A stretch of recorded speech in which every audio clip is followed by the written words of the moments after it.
Sir, shall we start, sir? Sir, sir, am I audible, sir? Yeah, audible, Karthik. Yes, yes, shall we start, sir? Yeah. Yeah, thank you, sir. So good afternoon, one and all present here. It gives me immense pleasure to welcome you all for this FDP on OBE. On behalf of the management and academic staff college, I extend a warm welcome to all the participants and our resource persons. The concept of outcome-based education has become a cornerstone of quality assurance in higher education. It emphasizes not only what students are taught, but what they actually learn, understand, and are able to apply after completing a course program. In today's rapidly changing academic and industrial landscape, so outcome-based education, it ensures that our teaching learning process aligns with specific learning outcome, skill development, and continuous improvement. So, aim of this program, it aims to equip the faculty members with the necessary understanding and the tools to effectively design the curriculum, frame program and course outcomes, map assessments, and integrate the feedback mechanism for continuous enhancement of educational quality. So we are indeed privileged to have with us Anandan sir, Anandan Balakrishnan sir, who has made the remarkable contribution in the field of education and curriculum design. We look forward to gaining valuable insight from your expertise, sir. I also take this opportunity to thank our Honorable President, sir, Dr. Malini Pandey, ma'am, Director, Academic Staff College, Dr. Gomadi, ma'am, Dean, Academic Staff College, for their constant motivation and the support in organizing this event. Once again, I welcome all the participants. Let this FDP be an enriching experience that enhance our teaching methodologies and benefits our students through effective outcome-based practice. So let me start with the start introduction about the speaker. It's my pleasure to introduce our esteemed speaker, Anandan Balakrishnan sir, a distinguished Cambridge certified English language educator with over 2 decades of experience in the field. Sir has profound understanding of diverse student population, having taught individuals from countries such as India, South Korea, Saudi Arabia, and Thailand. Sir currently serving as a teacher trainer at the Directorate of Learning and Development at SRM University. He has meticulously curated systematic training plans that encompass a wide range of CO and POs, including the effective implementation of outcome-based education practices. His expertise in instructional design and digital integration will provide invaluable insights into enhancing our educational framework. Please join me in welcoming Dr. Anandan Balakrishnan, sir. Without further delay, I over to you, sir. Thank you, Karthik, for the nice introduction. I also take this opportunity to thank the Director, Academic Staff College, and the Dean, Dr. Gomadi, and Karthikeyan for inviting me on an important topic like this. So I am very happy to be part of this program. And since it is a Friday afternoon, most of you will be in the mood of going home for the weekend. I think my presentation will not be much kind of boring. So I try to interact with you. I hope you also will interact with me in terms of teaching and learning and methodologies. So let me screen.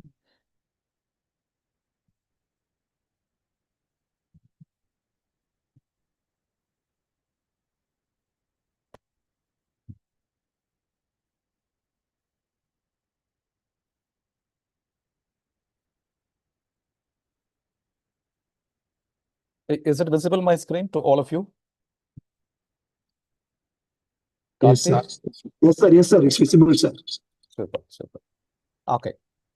So I think you might have discussed or learned more about OBE. Just I wanted to give you a brief intro about OBE and then go for about methodologies, which can fit exactly into this OBE pattern.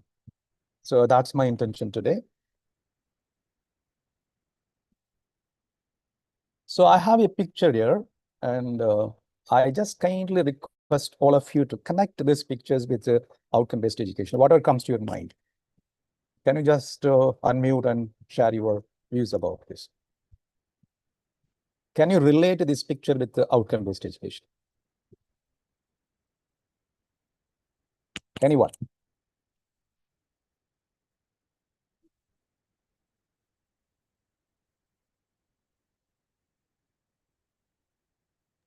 Dear participants, kindly put your message or unmute your mic. We can speak.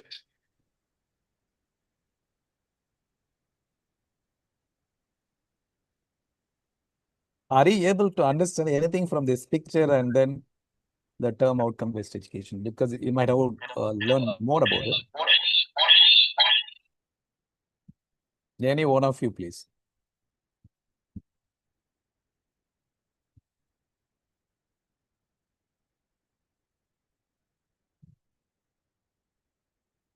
Whatever comes to your mind, you can share it, because this is not going to be just like a one-side presentation. Anyone must.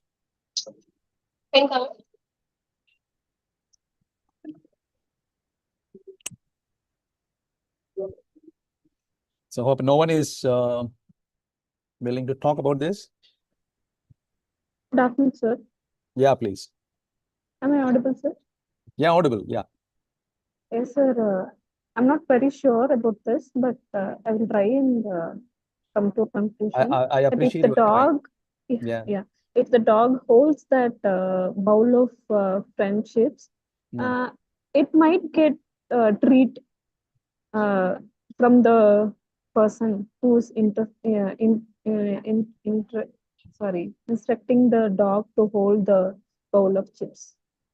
What is the relationship here, the outcome-based education here? Is there any The connection to dog that? might get treats the same way the student should get an outcome based on. So I'm not really correlating the picture. So sorry, I tried. But No. It's a good effort. Good effort. Really, I appreciate that you tried something to connect yeah, this picture with the outcome-based education. Truly appreciable. yeah. And anybody else, Thank you. you have different opinion or different ideas about this, you can share it now quickly.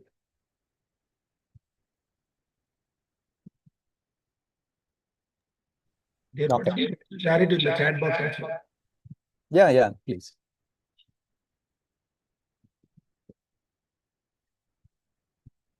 No idea? Okay. Let me explain how this is connected. See, the goal, balance a bowl of chips without dropping it. This may be a clear outcome, right? The dog likely practiced or was trained to sit still and stay focused. Maybe the instructional strategy, how you train students to get that outcome. And assessment, you see, success is measured by whether the bowl stays balanced, simple and observable, achievable. That's most important for any learning outcome you set, right? So see that further, if you want to explore this, just like OB starts with a clear goal, student will be able to do. The dog's task is specific and measurable. Balance the bowl. Very simple learning outcome. It is very clear. The dog may have received a training suited to its temperament. So it is not possible for all, but we have to adjust our instructional things to match their learner style. So similarly, how OB encourages differentiated instruction based on learner needs. That is the most important point to consider. Then performance-based assessment, no written test here. The outcome is demonstrated through action, just like OB prefers observable real-world performance over rote memorizations. Hope you will understand now. The picture is very clear to you. Then next one is, and also Bloom's taxonomy, how we apply to this kind of things. See here, the dog applies learned behavior. Sit still with balancing the bowl of chips. The trainer evaluates success based on stability and focus. And what it is creating, if the dog adds a trick, say walking with the bowl, it is creating a new skills, or jumping, dancing, whatever it is, adding new skills to that, it is. So in general, now you might have understand what does it mean, outcome-based education. Clear? So let me ask you some of the questions to you to understand more about it. You can just answer in the chat box if you want. The first question.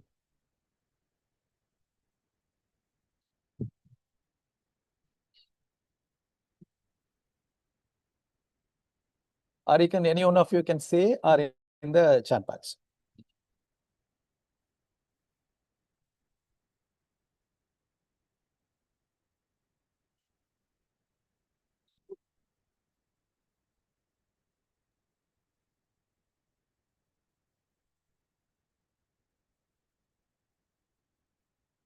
C, okay.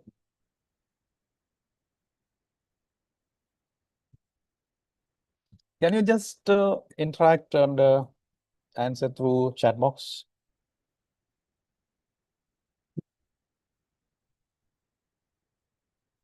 Okay, C, Jyoti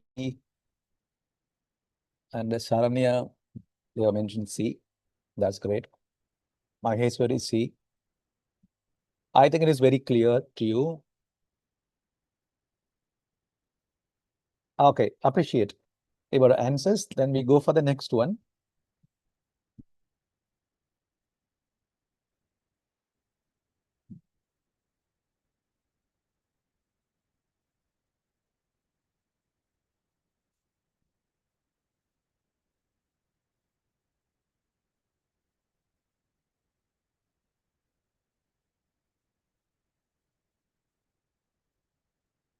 In Bloom's taxonomy, which teaching method is least likely to support the creating level of cognitive learning?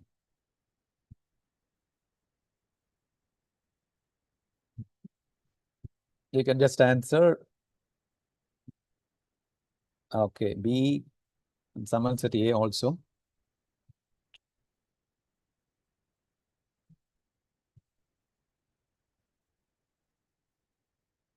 Anybody else?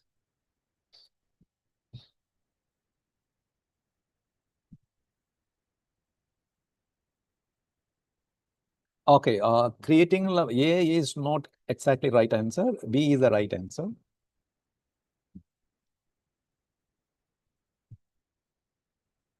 Okay, I mostly two of you marked B and one A. Okay, that's okay. I go for the next question. Which of the following is potential pitfall when aligning teaching methods with OBE outcomes?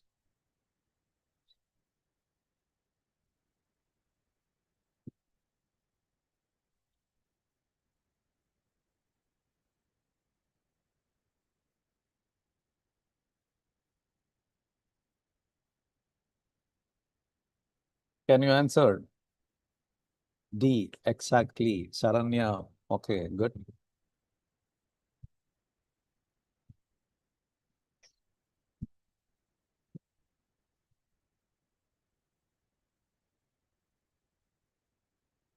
Okay.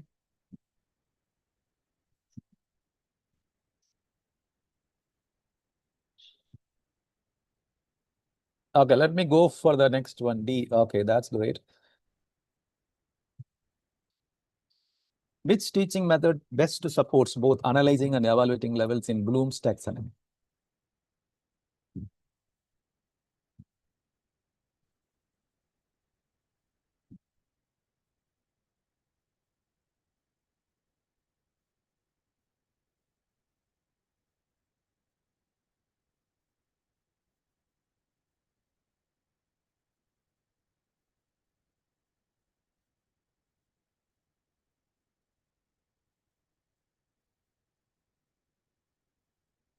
A, C, think, pack, share. Okay.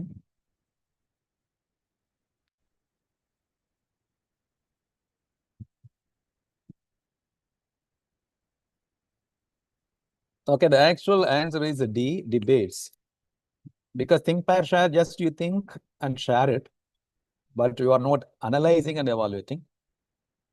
So in the debate, you just to take, analyze points, and then you are also expressing it in an other way and critically. Someone mentioned A, and I think most of you mentioned A because of think, pair, share, I think, but it's not the correct answer. Debate is the right answer.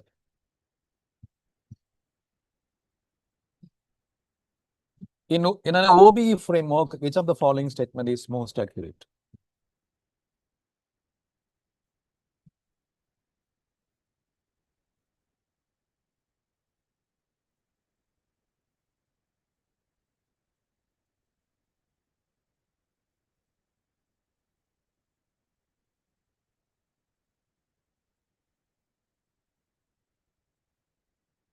B and the A, B. I think exactly. Yes. Most of you mentioned B. That is the right answer. B is the right answer. So thank you so much. I appreciate all of you for sharing your answers and also actively participating. That first things I see that you are all using the chat box and then answering it. Keep it up, and I truly appreciate you for participating. Okay, let me take you to the other pictures. To, I think it's a Friday afternoon. I think you must have had your lunch.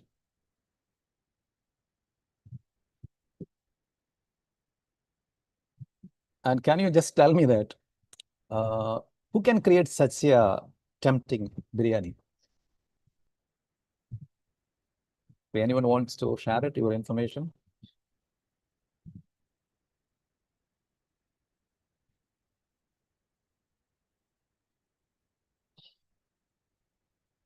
Why don't you unmute and speak, since it is Friday afternoon?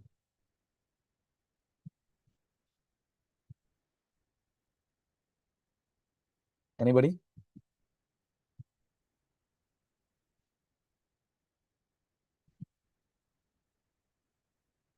Okay. Anyone who knows how to cook biryani? Okay. But better I can explain you this. Suppose you want to make a biryani like this. Hypothetically, you are going to study a BSc biryani production course, something like you keep in mind. Then what are the subject would you consider, or the course would you consider? Or what would be your PEO, program educational objective, for this?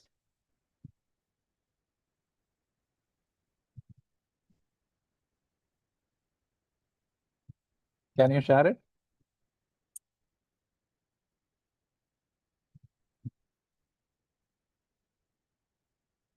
No? Okay. So this is what OBE says, that always begin with the end in mind. So if you want to become a chef, or you want to make it an extraordinary tempting a biryani, you are a skillful master, then the course, what are the course, you have to map it, and then the skill you need to develop during the course is most important, critical to be considered. That's what this session we are all talking about it. For example, can you just go through these questions?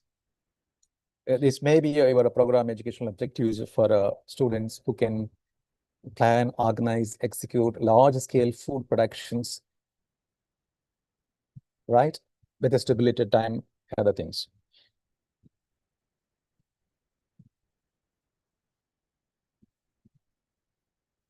So this to be achieved during this course, and how to do this. For example, this is your program educational objectives should be specific, measurable, achievable, relevant, time-bound. For example, you see that specific chicken biryani for 500 people, because we do not know how the situation will be there. You should be a skillful master. So your education should provide such a skillful knowledge, competency to make biryani in this way. So it should be specific, or chicken biryani for 500 people, measurable within 3 hours, within 10 people, with 10 people. So that's most important. We can measure it. If it is 8 people are doing it, they cannot achieve sometimes. In 2 hours, maybe.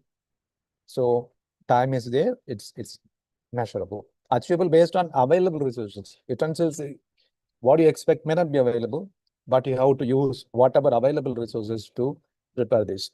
That is achievement, truly achievement. That is achievable. Relevant, real world culinary skills. So up to date.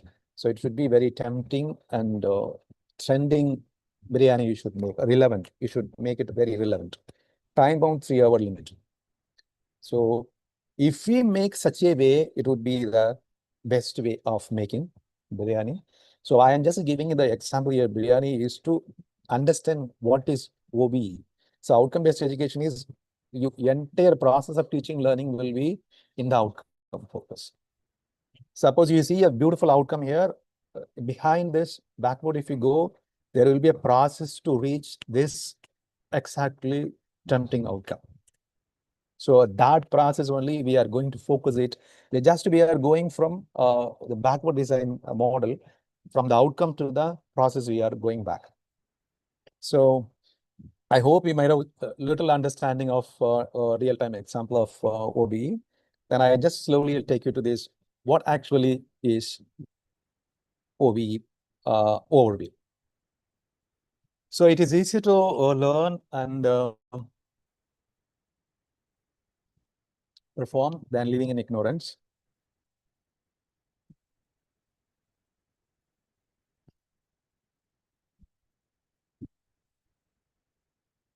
I think it is very clear for you that outcome you start with a mission, PO, PLO, CLO. And then there will be three important elements here: learning outcome, learning activities, learning assessment. It is very important. Then how we go with this plan, and you just plan it, do it, check it, act. This is entirely the plan here.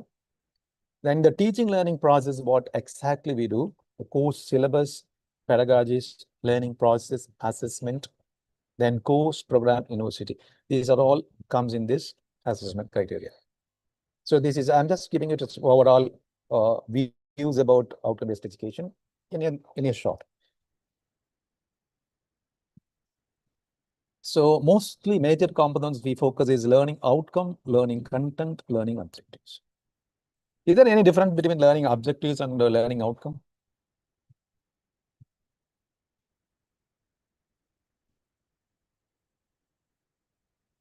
Anyone?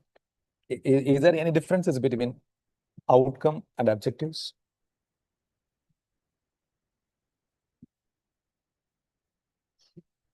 Any of you?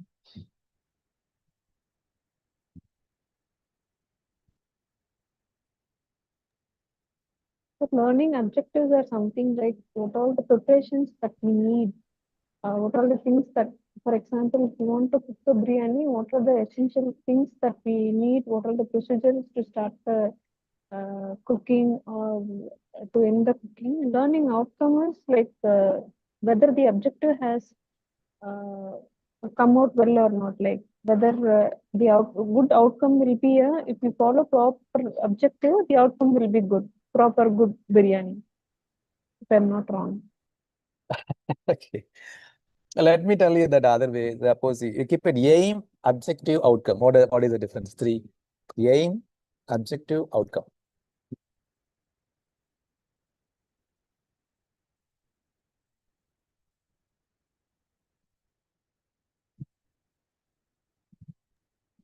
Aim is to cook a better biryani. Okay, aim is to cook a better biryani. Okay, Better that's one. biryani. Learning objectives will be like the preparation. What are the things that are needed for how many people that you have put a slide measure could Yeah. be learning objective. Okay. And learning outcome would be like if you follow all the objectives and properly prepare it, the outcome would be a better, good, delicious biryani. Okay. So let me give you an example. Then so you will come to understand what is aim, objective, and outcome, how to fix it also properly. For example, you want to climb the Mount Everest, right? You want to reach the top of the mountain. Is it aim or objective? It's aim, sir. Okay. So what is objective then? How do you prepare yourself to go and reach the aim? Like Okay. how do you go, how the you will reach? transport, the transport, proper preparation, the transport, like or by walk or you will go along with your friends, or it's a preparation, sir. If I'm not Okay, let wrong. me take it this way. Objective is preparation. Is it okay? Yes, sir. Okay. Is it measurable, your objective? Yes, We say sir. objective is preparation. How do you measure? preparation?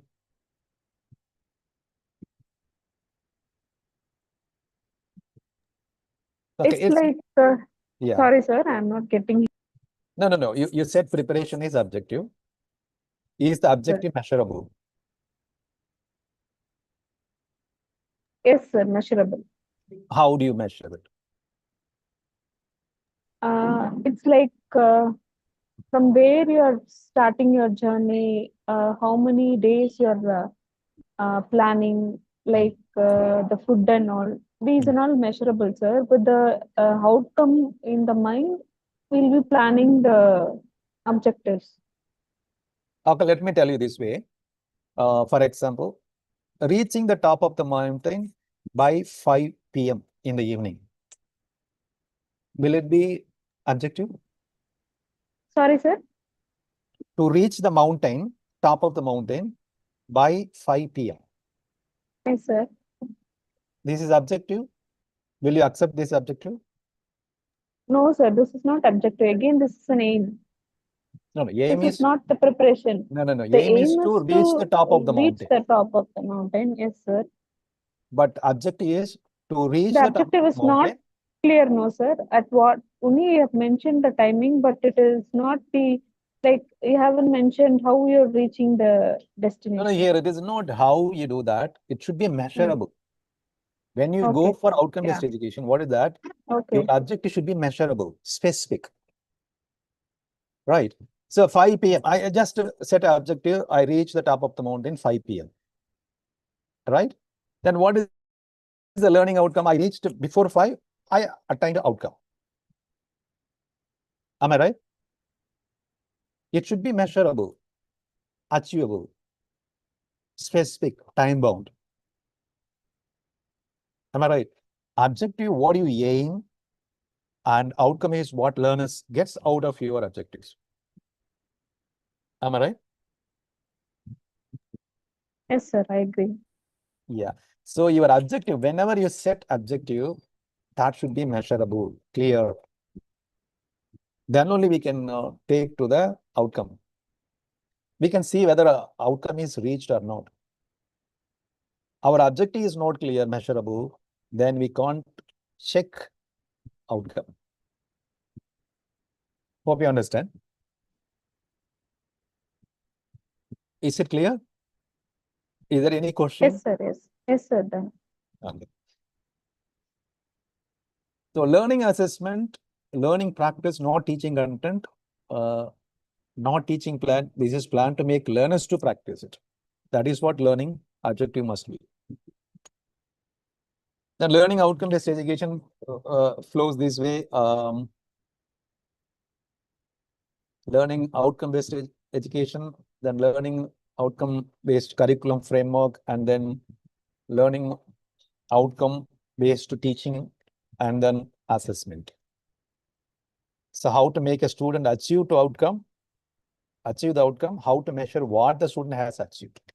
So this is very critical part because effectiveness can be measured easily, efficiency can be measured easily, measuring the outcome is a little difficult. It's not always certain. So need a lot of care and planning required to measure outcome. Hope you understand this part of overview. And in general, this OBE pattern stretch around your university or education supervision mission statement and future professional program educational objectives, and then PO, PLO, and course learning outcome, and then session learning outcome. These are all the components you might have discussed or learned deeply in other session too. So I'm not going to go very deep into this. I directly come to the teaching methodologies.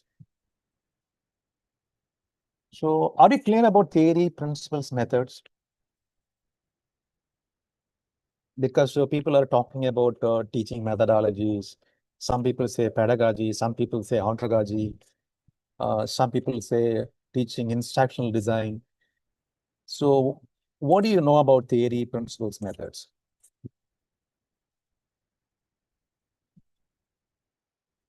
Do you know anything about theory, principles, methods? Your opinion, your understanding, please. Let it be anything.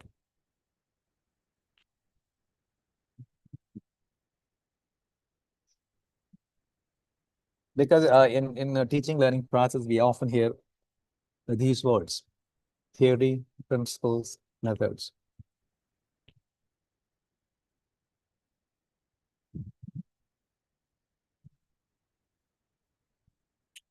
Theory is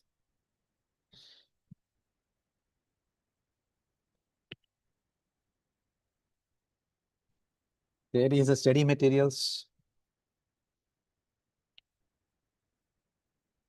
I think it cannot be study materials.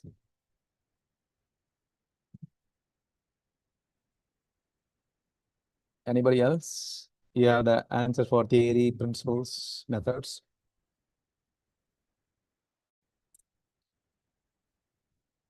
If you understand the better way, theory, principles, methods, then we can analyze it neatly about teaching learning process, how we can use methodologies aligned with OBE pattern. Okay, so let me give you the brief ideas about this thing. Theory,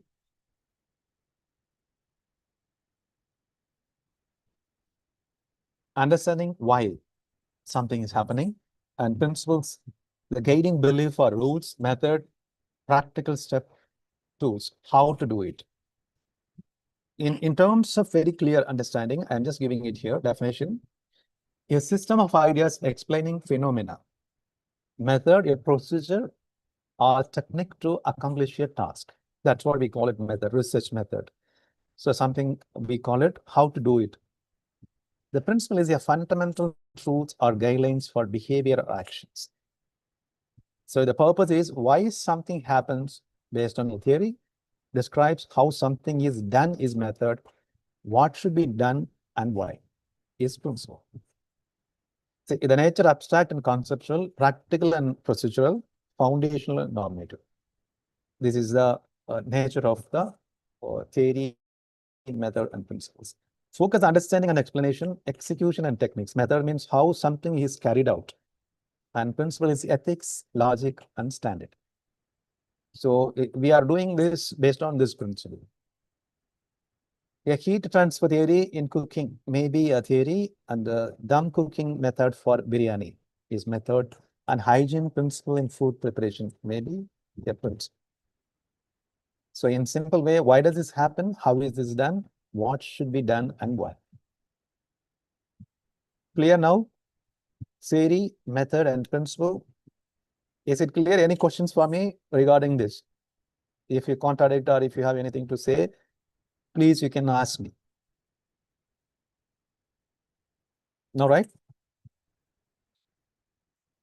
Or if you have any different definition for theory, method and principles, you can also share it now. Okay.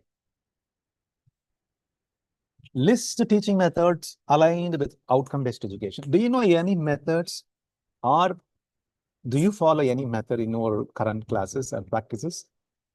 What is it?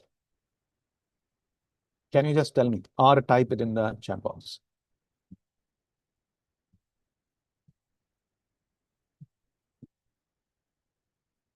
This is most important for us to discuss what teaching methods are we using it.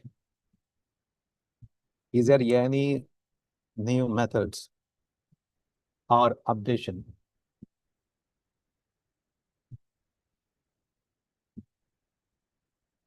No such?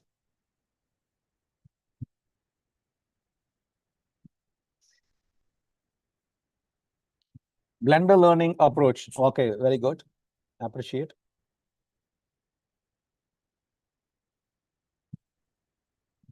One method. Okay, what other method you know? Teaching method that align with outcome-based education. I'm not asking very general. Regular classroom-based teaching. Flipped classroom, I appreciate. Gamification, the way approach, that's also matching. Yes. Hybrid learning methods. What is it, a hybrid learning method? Can you just, anyone? Saranya, can you just explain? I'm very curious to know hybrid learning method. So basically, it's the combination of your traditional classroom and online-based classroom. So whatever you teach in the classrooms Okay. can also be accessed online So whenever. more or less blended learning, right? Like, no, there's a difference between blended learning and hybrid learning. So, Can you just little more explain the- what is it? Blended learning and hybrid. How does it differ? yes, sir. Hybrid learning, blended learning, it's like a group of students will be there, sir. In the hybrid learning, the access of the online classes will be like at their will. If you have a class on how to cook a biryani in the theory class, if you can have an online videos or any PPTs that says the how to prepare the biryani, so they can have a visual appreciation of how it is done rather than the theory class. This is one-on-one. Whenever, even if the student is okay with accessing the same online material, even in the night or whenever they are free, they will access it. That is hybrid learning, sir. Blended learning, it is kind of both online, where the group of people will be there, if I'm not mistaken. Saranya, I will tell my understanding. Correct me if it Yes, is sir. wrong. Yes, Something. sir. Yes, sir. So Yes, sir. blended learning, I feel that when you are being in the traditional class, Sir, actually, sorry, sir, it's not the same. Blended is different, hybrid is different. It's not the yeah, same. I understand. I'm Yeah. just telling you. Yeah. Blended learning is just you go to a traditional classroom, just you bring it 10 minutes, you use it online, you blend it online Yeah. also. You Yeah. do your small activities in mobile and then connect also. So you Yes, are sir. blending both, right? You Yeah. are teaching, traditionally you are teaching, at the same time you are also connecting online also. The hybrid may be the options, you give completely online or completely offline or any other mode. That will be the hybrid mode, right? So you will give more options, Yes, sir. Yes. Like right? it is the combining both. Yeah, yeah. You're right, sir. Yes, Yeah. that's right. Yeah. Yeah. Thank you, sir. So one is you are telling that most of you listed a blended learning and then flipped classroom, you are familiar. And is there any other method that align with outcome-based education?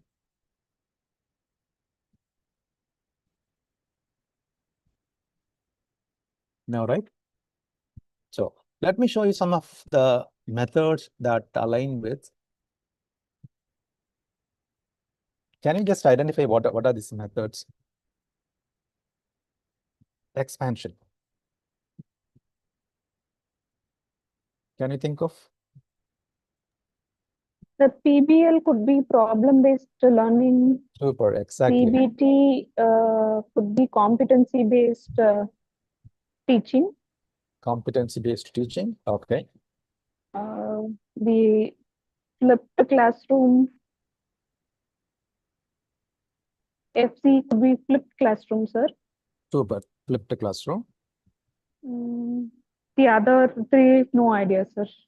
No, truly appreciate. Okay. Any other guess from other people?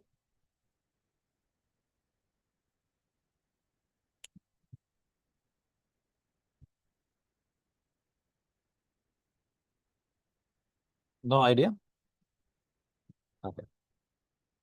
So project-based learning, or sometimes they call it problem-based learning, case-based teaching, and flipped classroom, collaborative learning, experiential learning, and capstone project. Are you familiar with any of this?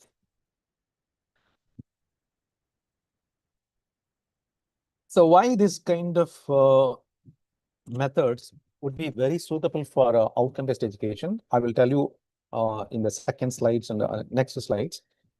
So because you need to understand some of the principles of theories which emphasize these methods will be very suitable for adult learners. Not for school, adult learners are different. So let me show you the other way of learning principles. Learning principles are foundational guidelines that describe how people learn effectively. They help educators design teaching strategies that improve understanding, retention, and application of knowledge. So the learning principles are very essential to understand. So I don't know how many of you know learning principles. List any learning principle you know. So I'm just giving you the link here, the QR scanner. Just you can scan it and then answer it.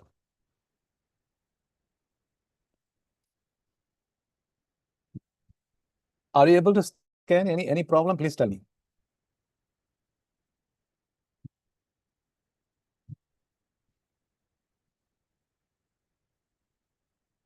After scanning, just you can type answers and then share it, submit.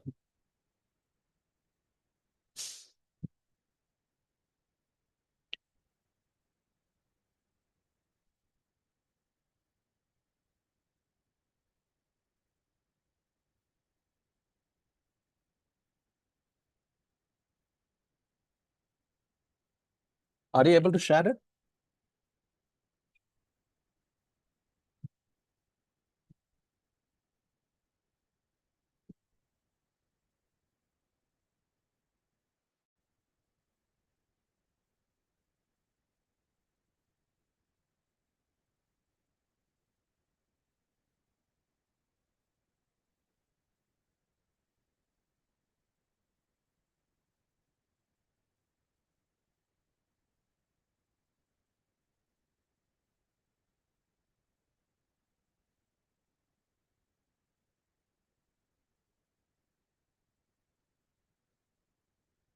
Are you able to share it?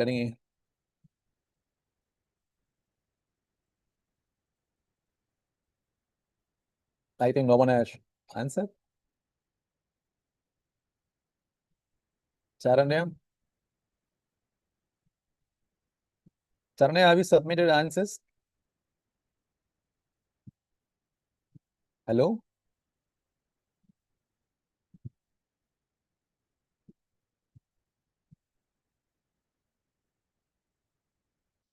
Are you able to share it or it's not possible for you?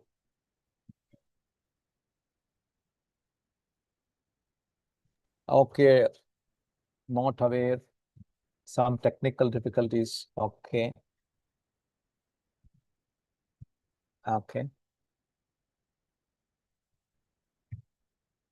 Okay, try to use your technical stuff also. Learn mostly these kind of things because we have to prove ourselves inside the classroom that we are updated. So link could be opened. Okay.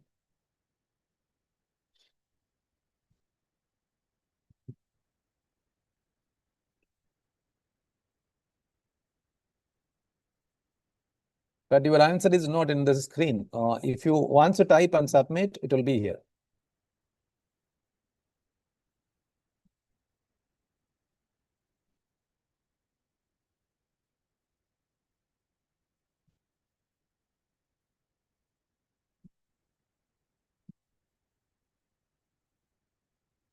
Okay, no problem. You are not able to list it, no issue.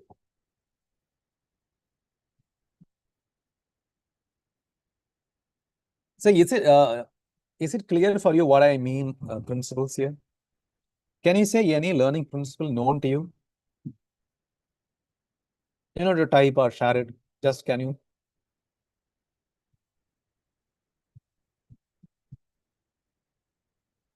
Okay, most of you say no idea. Wonderful.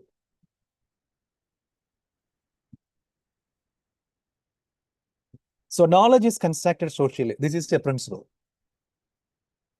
Can you just explain? Any of you? Knowledge is constructed socially.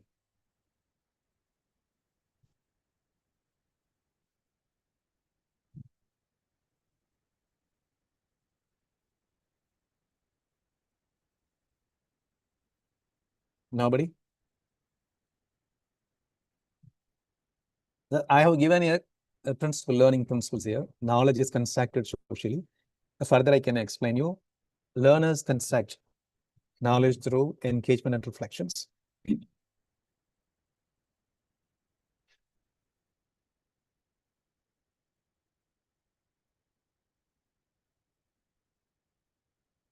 Okay, let me tell you that adult learners always carry a prior knowledge. They are coming from different background.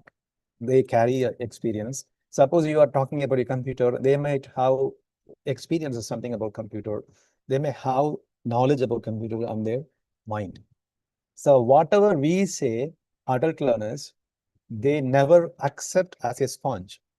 They compare with their prior knowledge, build the new knowledge upon it by interacting, by experiencing, by doing. So they construct knowledge. They never accept whatever information you give it because adult construct knowledge. This is a learning principle. Then how do you incorporate this principle into your classroom as an adult for adult learners? Mostly it happens. Suppose you say the heavy object sinks, light floats. Maybe this is an initial understanding. Then if you compare and interact by doing, you will be constructing new knowledge. Am I right? It is not true. It is also different to be added to this point. So knowledge is constructed socially. So if you go to any adult classroom, you must give some kind of activities where people can interact, do, experience, and then learn. So adult likes this kind of things. So remember, these principles will work out in your teaching learning planning. So because you plan somewhere there's a construction in your mind, then you will be planning very differently. You will not be telling whatever you have in your mind because learners never accept whatever you say. They compare and construct with their prior knowledge, with their prior experience, with their prior input, what they have. Hope you understand this. Are you clear about this? Is there any questions for me?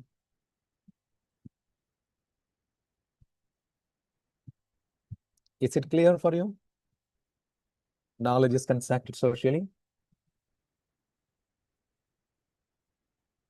Not clear? Saranya, is it clear for you? Jyoti, Ansari. If you say yes, I can move on to the next one. Sir, the response is posted in the chat box, sir. Okay, at least, yes.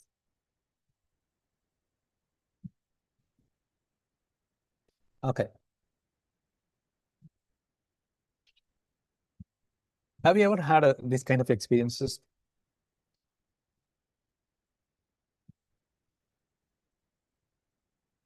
Have you ever done fishing? Any of you? No, sir. Not? Have you ever decided to do this kind of activities? For this, what will you do? Will you take any books and read how to fish? Or will you go to the spot? What would you do?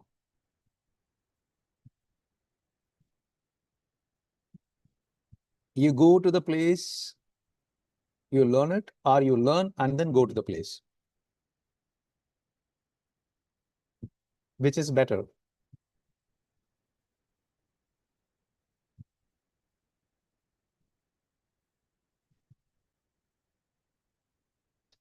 No idea, right? Okay. So this is what they say. Experience is central to the effective learning. So you must create experience inside your classroom.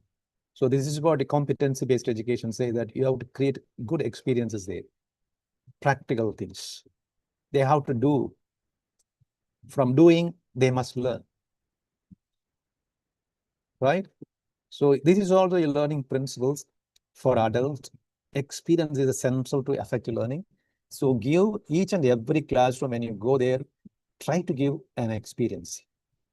Maybe you can interact, maybe they can do something, or maybe they can collaborate, create something. So try to give experience inside the classroom every time, which is based on a principle I'm telling. If you understand these kind of principles, then you can plan your teaching learning more effectively. Understand?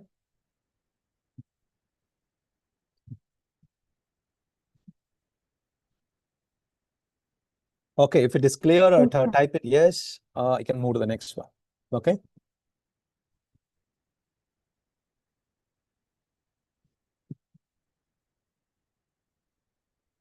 This is another principle. They say learning outcomes should progress from basic understanding to higher order thinking. What does it mean?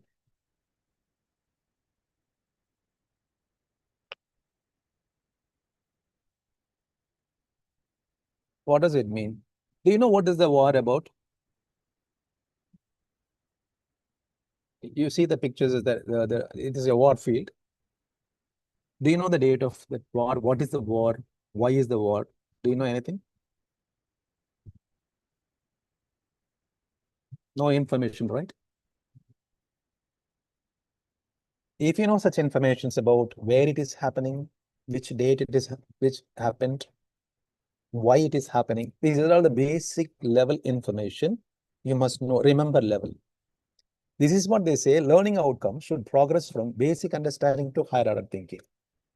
So first, when you teach, you should keep in mind that you start from the low order thinking skills to higher order thinking skills based on their learner's level and understanding. So suppose I'm giving here the date, why it is happening, this war, where it is, everything I'm giving information, then I'm just asking them to compare it. And also I'm just giving a map and ask them to apply that the troops or the army moved from this place to that place where it is actually. Can you mark it? So they are applying that also. So analyzing, applying, and then creating. This is all possible. So whenever you plan your teaching learning process, just remember that your learning outcome starts from the basics to higher order thinking skills. This is one principle based on Bloom's taxonomy.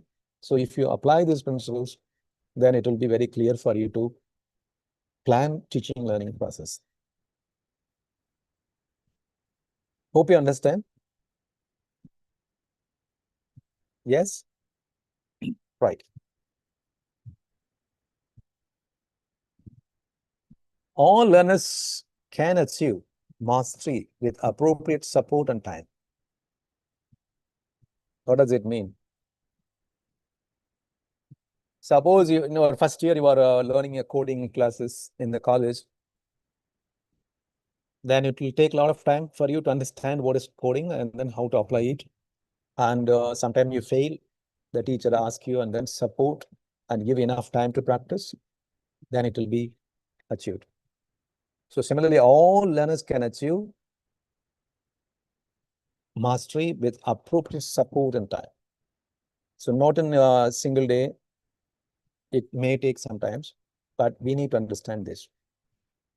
So this is a principle. Then how do you apply this where it is appropriate? We can apply and then plan your teaching strategies or instructional strategies based on this. So these principles helps us. These principles all will help us to plan our teaching learning methods and plan effectively. Suppose we don't understand what is learning principles, how people learn, because mostly we focus on how we teach rather than how people learn.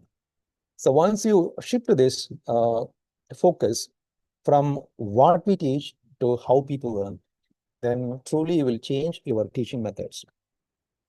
So you will not be saying always teaching method means lecture method, PPT, role play. It won't come to your mind.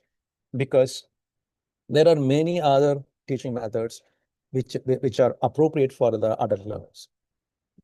So for that, we need to understand what is learning principle.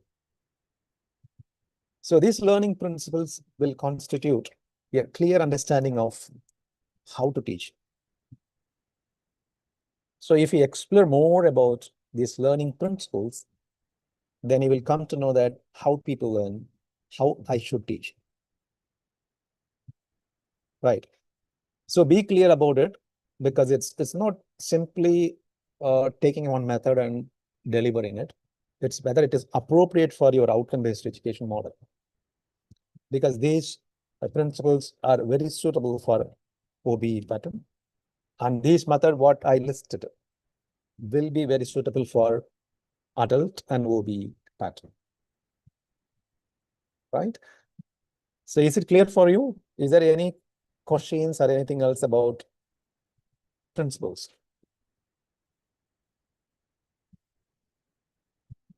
No, right? Okay. So these are all the simple principles I have listed, and you can also explore more. Learners construct knowledge through active engagement and reflection. A learning outcome should progress from basic understanding to a higher order thinking. Experience is central to effective learning.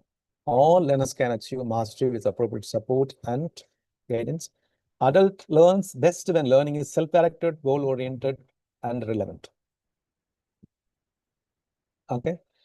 So all adults like to be self-directed learning. That what does that mean? In order to teach much, you provide opportunity to learn, and also try to shift or change the ownership of learning to learners. So sometimes we believe that because of me, he is learning, not because of teachers. We teachers provide a good ambience, a beautiful facilitations to learn. We create learning atmosphere. Let them learn that ownership, let them climb and take it. Right. So other principles say that learning happens very effectively in a non-threatening environment. When students come into the classroom, they should feel safe, comfort. This is what humanistic theory says. Learning happens very effectively in a non-threatening environment. When always we threaten sometimes, if you come late, get out. And if you don't submit, I will cut off the mark, call your parents. So many. But it is practically sometimes okay. But mostly learning will not happen effectively if we threaten them. This is what the principle says. Okay, these are all a few examples of learning principles. There are plenty. If you explore and surf in internet, you will get it more. So let me come to this, our business of inside the classroom. So this is what mostly we are talking about, right? Inside the classroom, what we do. That's most important questions. So let me ask you a very straightforward questions to you.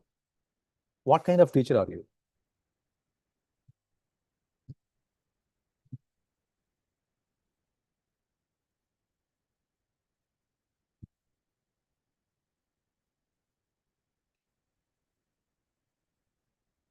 I think the question is very tough to you.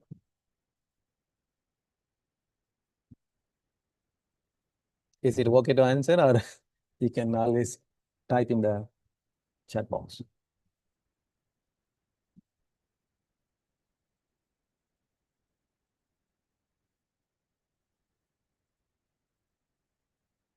No answer for this.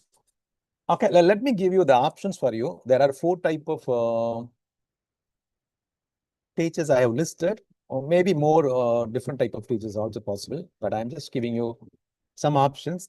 You can match with this pictures and tell me A, B, or C. Are you a teacher like this?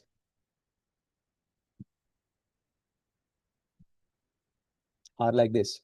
Or like this?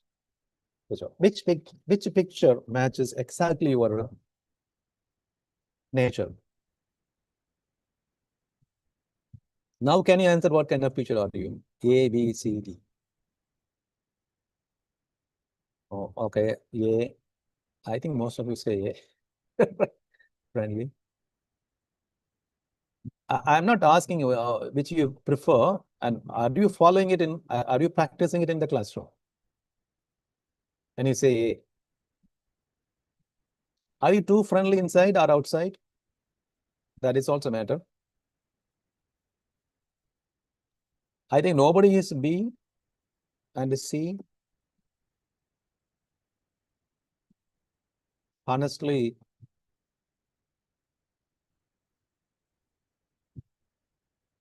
okay. Appreciate both inside and outside. I practice. Appreciate Jyoti for that. Okay. Outside.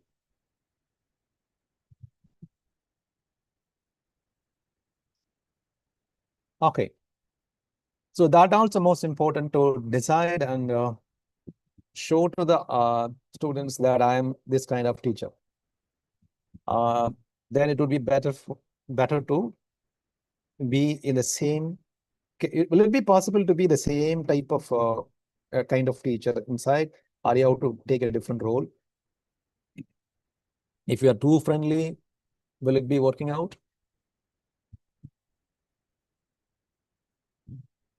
Okay. Think about it. The role will be changing, or it will be in the process of evolving always. Okay. What would we generally plan before training or teaching students? In simple terms, how we teach. Can you tell me how do you teach?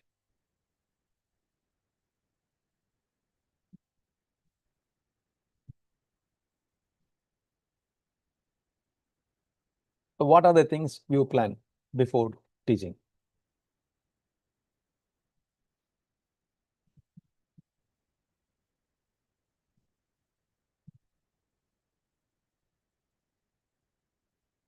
Is there any significant things you will plan before the class?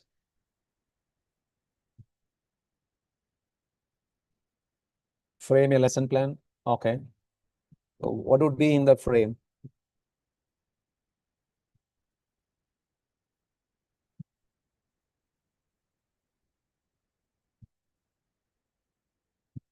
Nothing.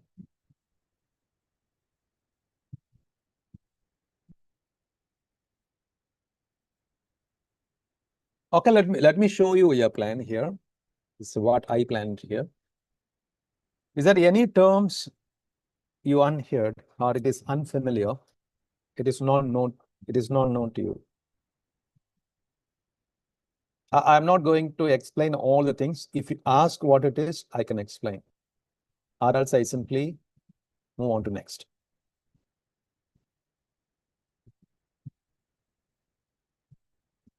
Mic is muted. Sir, I'll unmute. Yeah, Karthik sir, if you can unmute mic for Saranya, I think.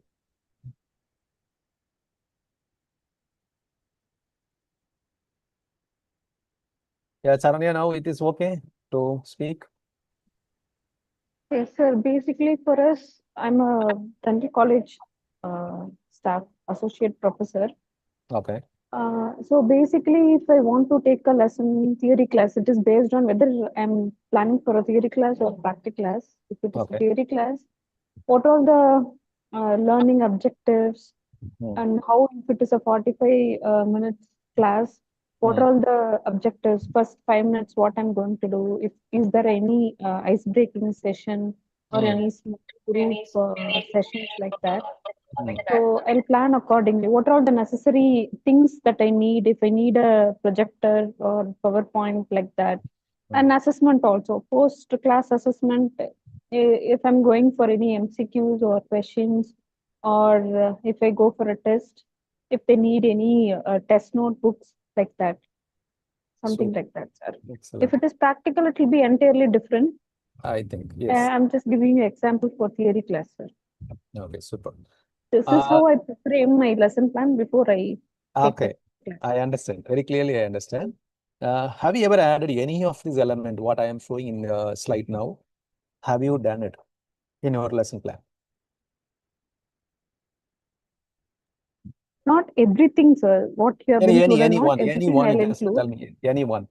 I'll go for pre-assessment test, sir, if it So requires. when you do pre-assessment, If the topic is somewhat relevant to them, I'll just want to assess their knowledge before their, on particular topic. For example, biryani. If they know any types of biryani, how it is done, I'll assess the pre-assessment. Then I'll take the class. Then I'll go for post-assessment. so pre-assessment Post-assessment will give. Okay, pre-assessment can be done in the beginning or in the middle or end? In the beginning, sir. In the beginning only. Pre-assessment is done before. So that post-assessment, we can assess how well we have communicated or how we have delivered the content properly, whether they have understood or not. It is like our feedback. It's like kind of feedback, sir, if I'm not mistaken. Okay. Have you done it before any pre-assessment for your session?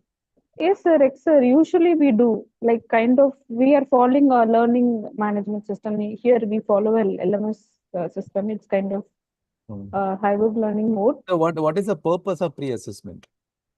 So to test their knowledge about that particular topic beforehand, so that if there is any lacunae that they are having, we can address it in the classroom like that, sir. Okay. Majority. Let me put you on hypothetical questions to you. Suppose when the pre-assessment time, people say, we know the topic very well. All of them say this is a very good topic. We already know this topic. What would we do in that case? If it is so, we can if they know already, it is a basic question, sir. The question is right. This is what? So it's like if everybody knows how to cook a biryani, then we can go assess whether their knowledge is good or Correct bad. or Like, right. yeah, correct or not. Absolutely. Yeah, that's how we do. That is what you are assessing now. Pre-assessment is you are doing for that only. You are assessing the knowledge, whether they know about the topic or not. You are going to check it by a question. In the question, they say, we know about the topic. Then what to do next? Only thing is to check. Okay, you have to go for a creative, higher order thinking skills to create. Am I right? So your lesson plan should be very flexible, by the way. Then only you can go for a pre-assessment. You have fixed your plan, then you go for a pre-assessment. They say, we know the topic. Then you can't change anything in your lesson plan. Don't go for pre-assessment. So your lesson plan should be very flexible. In the pre-assessment, if they say, we know, you should have options to go for the next. We don't go for pre-assessment for all the classes, sir. Like selectively we go. Yeah, why we go for the pre-assessment? Then it is a valid question: when to do pre-assessment, right? So because it is completely new topic or the topic is very complex, then you have to go for pre-assessment. So today you are going to teach a topic that is very complex in nature. Then you are going to check their prior knowledge, whether they have some ideas about this topic or not. Then it will help you to plan and move inside the classroom effectively, where to address, where to explain more, where to skip, everything it determines. Am I right? Clear? Hope you understand. Sharanya, right? Okay. Yes, sir. Yes, sir. Yes, sir. It's done, sir. Thank you. Okay. Okay. Any other components, feedback is a diagnosis test, anything you want to be clear or learn about it, just tell me, then I can share it. What is it? Or every terms are very clear. What is this term called diagnostic test, sir? Is it Yeah, what is Comes diagnostic under, test? yeah.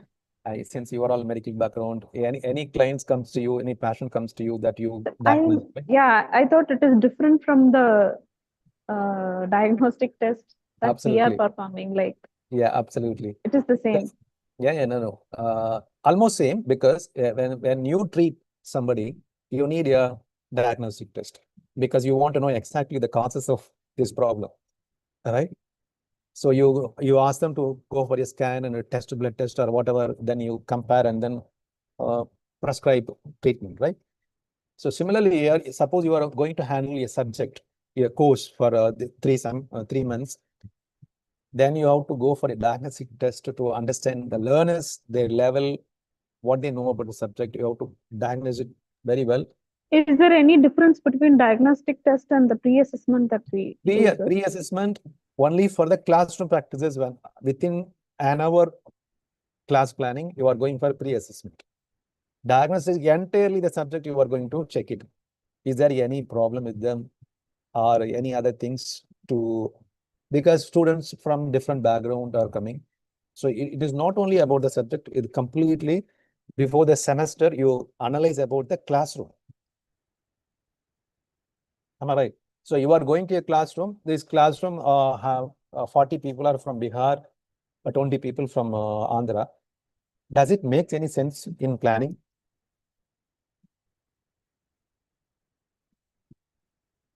In treating the students inside the classroom, does it make any sense? You diagnose that 40 students from Bihar, 20 students from Andhra, 10 people from Tamil Nadu, 5 people from Kerala, something you find out demographically something. Does it make any significant changes in your lesson plan?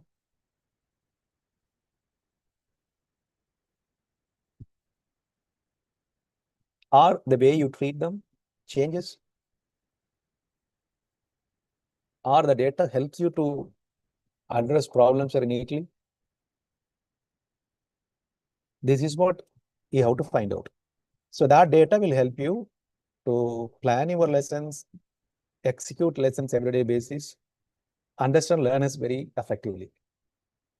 Pre-assessment every day, every classes, you have to check their prior knowledge about the topic and then go on. Clear?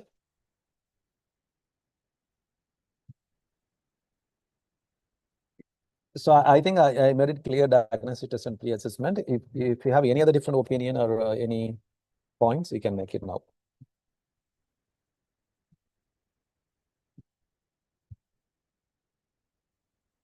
Okay, any other things you want to ask me?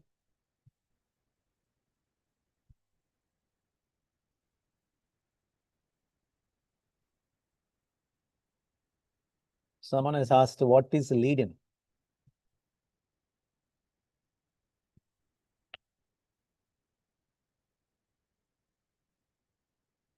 So what is lead-in? You understand what is lead-in?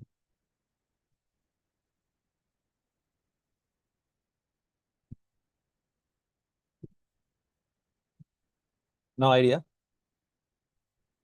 So lead-in, let me tell you what is lead-in.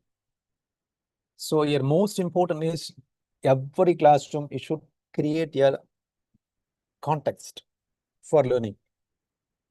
Establishing context. Suppose you are going to teach something, for that you have to create a context. The lead-in is, most of us, we go to the classroom and say this. Today we are going to discuss the topic, or we are going to learn about unit 2. Take page number 22, we are going to discuss. So we say always the topic straight away to the audience, or we put it in the slides. This is my topic. Am I right? So but lead-in is not. For a learner-centric classroom, learner is a center. We are not directly giving the topic to them. So we have to lead the students to the topic. That is what called lead-in. How do you do lead-in to this? For example, I will tell you a small where I first started learning about lead-in. First, I came to know this term lead-in when I did a course, CELTA in Bangkok. in a Cambridge lesson plan, it was there lead-in. So I was surprised to notice that what is a lead-in and how to do. So every practice session, we were thinking about what to do, how to do lead-in. So it's a most important part of teaching. Lead-in is very essential. So once I worked with an African in a school, and it's 20 years before. Then he was collecting small stone outside ground, and I asked why you are collecting such a small stone, and you are going to the classroom. Why you are collecting handful of small stones? Then he told me this is for an activity. Just watch it.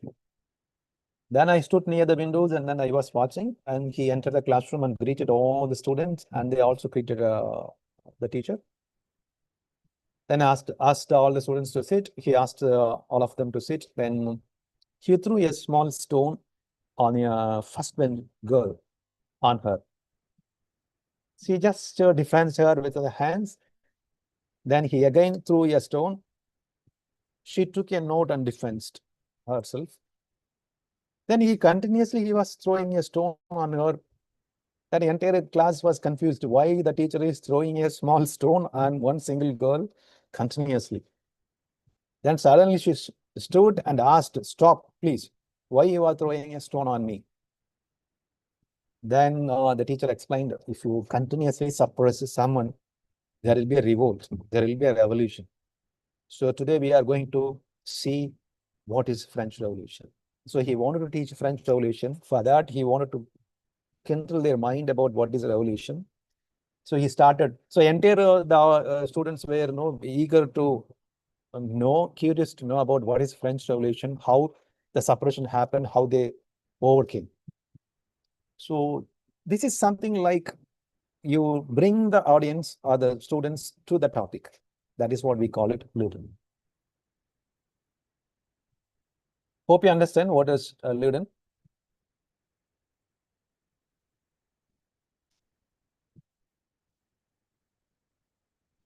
And then warm-up and lead-in, what is it? Let's say warm-up and lead-in. Will it be possible to do lead-in every topic, every subject?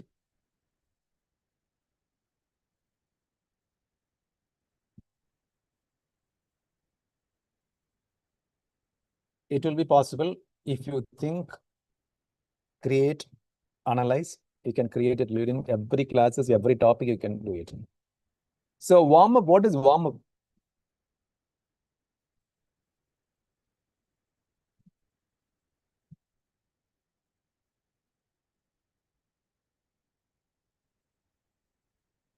No idea.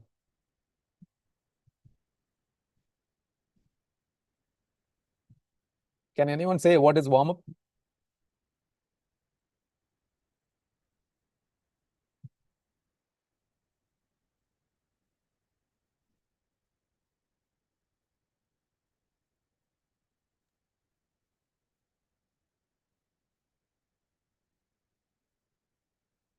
No idea. So warm-up, you do that, right? Will you go and do the first morning, first hour you are going to a classroom? Will you do warm-up? You won't do warm-up. Suppose if they are very dull in the morning, 9 o'clock, what is a general warm-up you do? Stand, sit. Sometime in the traditional classroom, teacher used to say afternoon session, stand, sit, stand, sit. So why they are doing physically, they want you to be very active, and mentally you want to be active. So warm-up activities may be different, and you can also do different way of doing this warm-up. A small activities maybe. I have done so many warm-up activities in different way and creative ways. And explore, there are plenty of adult learning warm-up exercises. You feel that the entire classroom is dull, or they are not highly not motivated for the learning, you do small warm-up activities and prepare them for that. Okay. So what is active learning strategies and monitoring and feedback? What is active learning strategies? What is formative assessment?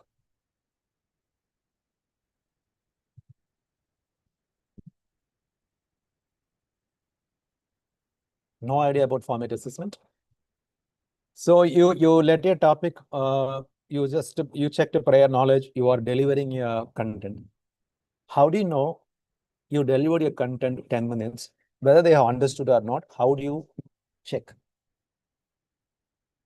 That is through formative assessment. Because after 10 minutes, you want to check the students are following your topic clearly or not. You want to check it. Whether the learning is happening in the right directions or not, you have to check it. For that, formative assessment is most important. You may ask any true or false question or concept checking questions or any match the following questions or MCQ. Something else you are asking 2 to 3 minutes to check their understanding whether they are going in the right directions. That is called formative assessment. Each and every session, when you teach, at least 1 or 2 formative assessment must be there. Maybe in the beginning or in the middle or in the end, somewhere you have to do a formative assessment. Clear? Formative assessment means only inside the classroom for 50-minute sessions or 1-hour sessions. Right. It is not conducting a long test, 10 minutes, half an hour, you are conducting a test. That is not called formative assessment. Clear? Then what is active learning strategies? Active learning strategies encourages people to actively participate physically, mentally, socially, interactively. They are doing something. Inclusiveness must be there. All must participate. Such an activity is called active learning strategies, active learning activities. So where people will do contribution to learning process. No one will be very passive learner. All will be active and participate. This is called active learning strategies. And then what is monitoring and feedback? Where do you monitor actually in the teaching learning process?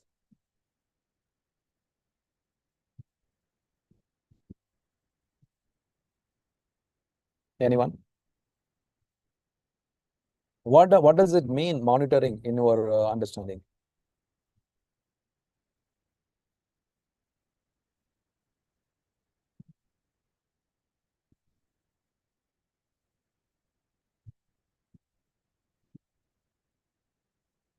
Can you just tell me what is your understanding about monitoring?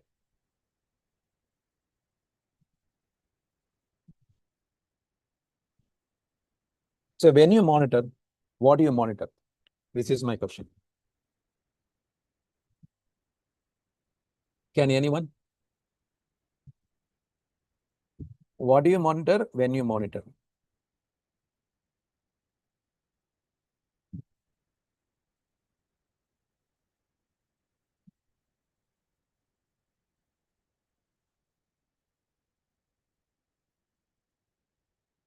Assessment is different, monitoring is different.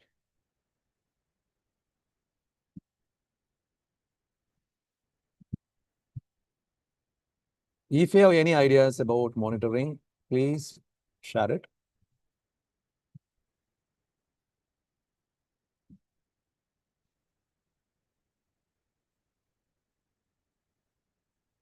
No, right?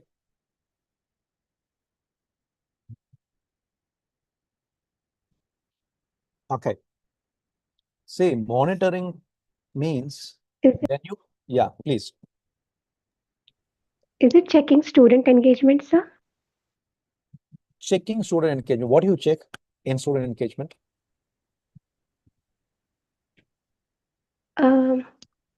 Whether they are attentive or whether they have understood or How do you check when they are engaged in something? How do you check?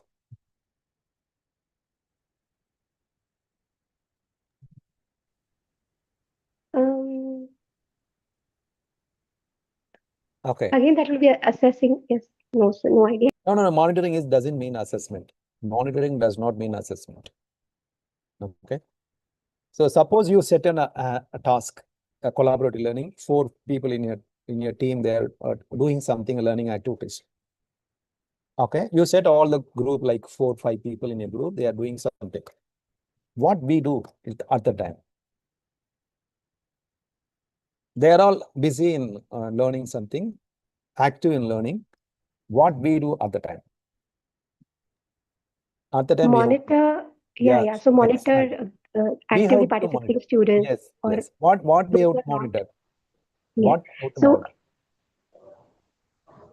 whether Yes. all the students are engaged or not, or if somebody needs any help, if any group It is not able about to, help. yeah. Here, what we have to do as a teacher, we have to go around and monitor and take notes of what is happening in the learning. Someone may say wrong something. Don't stop them. If it is very important, you just correct it. Or else just note down the mistakes. What they discuss, you note down it. All the points you just corrected in a paper, and don't interrupt them. Let them learn freely. Right. So take all the notes and then present the notes on the board and ask the entire classes, is it right way to do the problem like this? If yes, why? If not, why? Don't tell that who did this mistakes in a group. Don't point out or don't tell the name of the person who did this, who uttered this word or did wrongly the task. Just ask the entire class whether it is correct or not. This is the right procedure to do. If they say no, how? Then ask the audience, then correct it. That is the feedback. So monitoring is highly important part of teaching. So every classes you have to monitor something. At least you have to end your teaching with a feedback that you have to do this. This is not right. This is the right way to do. This must be there in each and every classes. Understand? Okay. Then what is the tech integrations? It is mentioned in the components.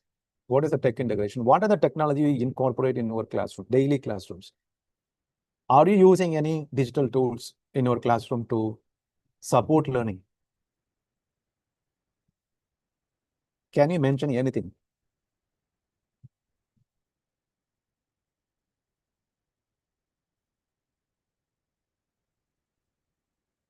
Any such kind of tools you practiced? Smartboard. Pardon? Smartboard, sir. Digital PPT is it is not a digital tool. PPT is a supporting tool. I'm asking digital or web tools which you are using it for your classroom purpose. Tech integrations. Smartboard, sir. What is it?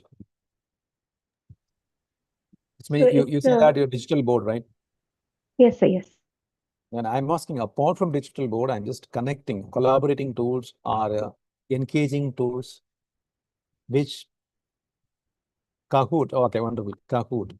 Savanya, good, Kahoot, okay. And how long do you Google use Classroom.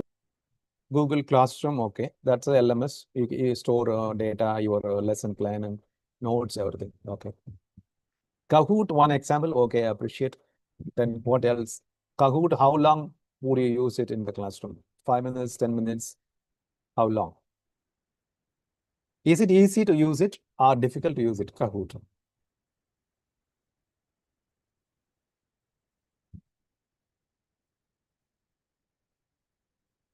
It is easy, okay. So sometimes I use it, tools which doesn't require of any password, passcode, or login details. Then I use it immediately because it doesn't require of long time to process it.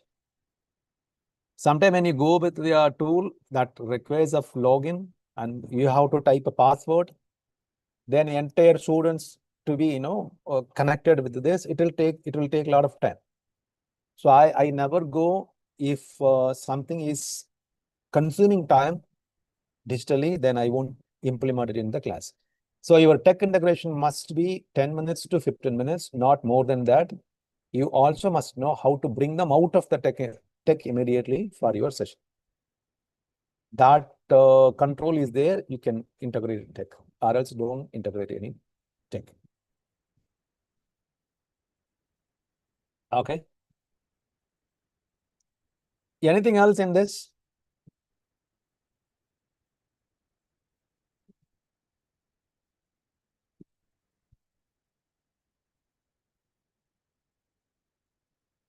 No, right?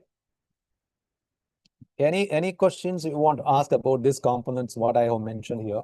Learning outcome is a priority. If I say you first go set a learning outcome and then lead in and then pre-assessment. If needed warm-up, you do warm-up. Then active learning strategies, use active learning strategies and deliver. Go for formative assessment.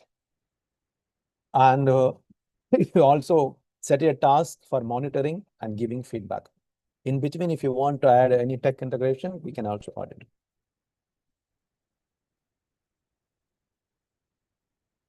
Hope you understand, because teaching to the digital generation is really challenging. I teach here a lot of teachers here. We are providing Cambridge PDQ, professional development qualification, to all the faculties in SRM. And most of the time we receive complaints about that it is not possible for 70 students, 80 students, even medical professors, they say they teach 250 students at a time. We also gave solution to them. 250 students, how to teach, how to assess, formative assessment or learning outcomes, how to assess and measure. For that also we have given strategies to measure it. So this is only ideas of inside the classroom, what you have to plan it and carry out. It's entirely contextual, unique, depends on your need and your students whom you are dealing with. So plan it and try to enjoy your teaching sessions, because let me tell you that most of us fail to enjoy teaching. The reason is we talk more inside the classroom. Am I right? So we call it triple T, teacher talk time. So teacher talk time should be 30 minutes. Students, learners participation should be 70%. So in that case, you will be observing more and you will be supporting learners. So when you talk 70%, 30%, if you give chances to students, the learning won't happen. That entire class will be teacher-centric, not learner-centric. So some of the ideas, let me tell you that if it is the session is a teacher-centric, learner-centric, you will not have any work inside the classroom. You will be a facilitator, learners will be very active, you speak 30%, learners will speak 70%. So you won't provide more informations, you will clearly give less informations. So in a simple term, if we say that 25 matter, 75 theater. So how do you present theoretically that impacts the 70%, 25% matters. So if you say answer, you are a teacher-centric. If they find answers, you are a learner-centric teacher. Okay. If you have more work, you are a teacher-centric teacher. Students have more work, it is a learner-centric teacher. Hope you understand, right? Any other questions you want to ask about this particular slides about the components of teaching inside the classroom? No, right?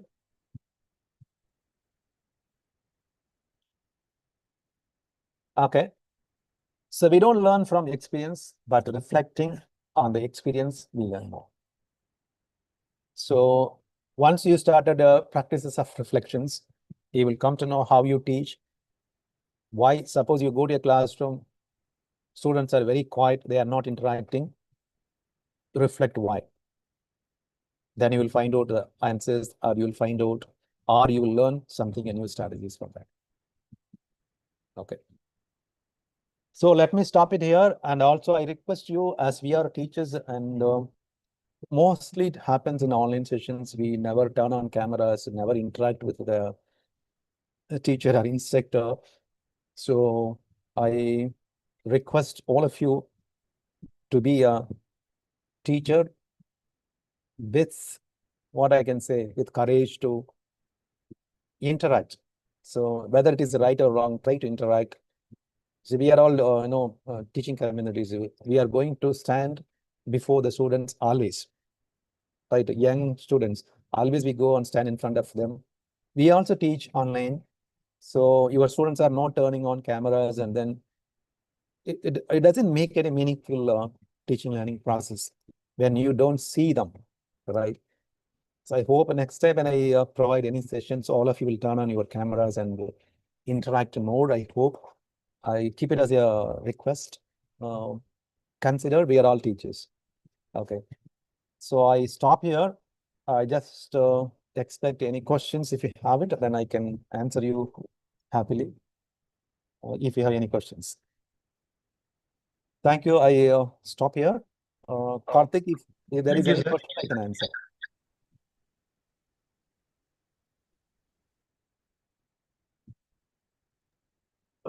Dear participants, if you have any questions, kindly share it in the chat box. Yeah, I can Or answer. else You can you are ask muted. also, or else Can if ask it is question. comfortable to type, you can type again. So See, you can- kindly do interact.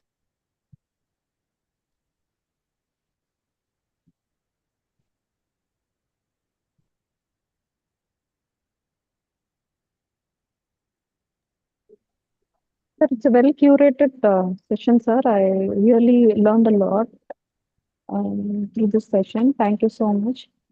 Thank you, University, for this. Sir, we have your contact details, sir, so we can plan for a class for our college. Yeah, I have given anandesl@gmail.com. This is my email. If you want number, 638090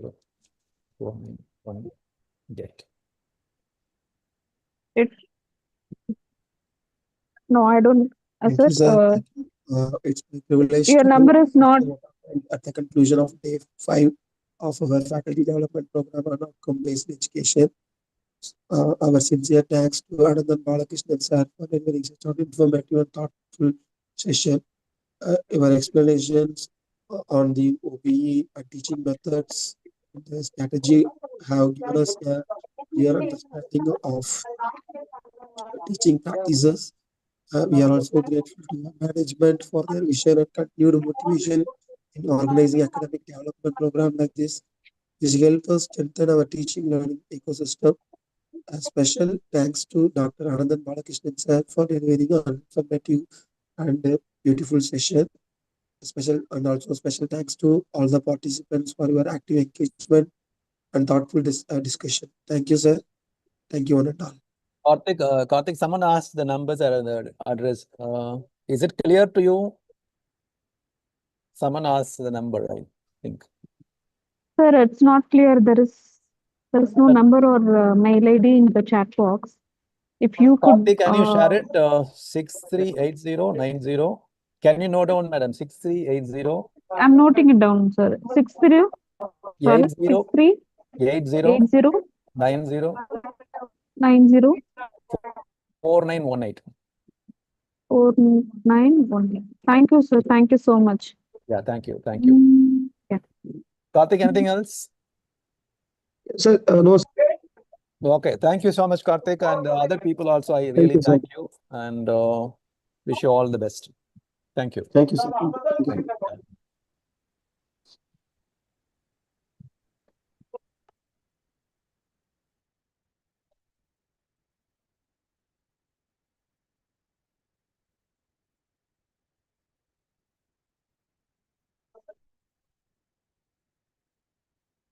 Dear participants, feedback link has been posted in the chat box.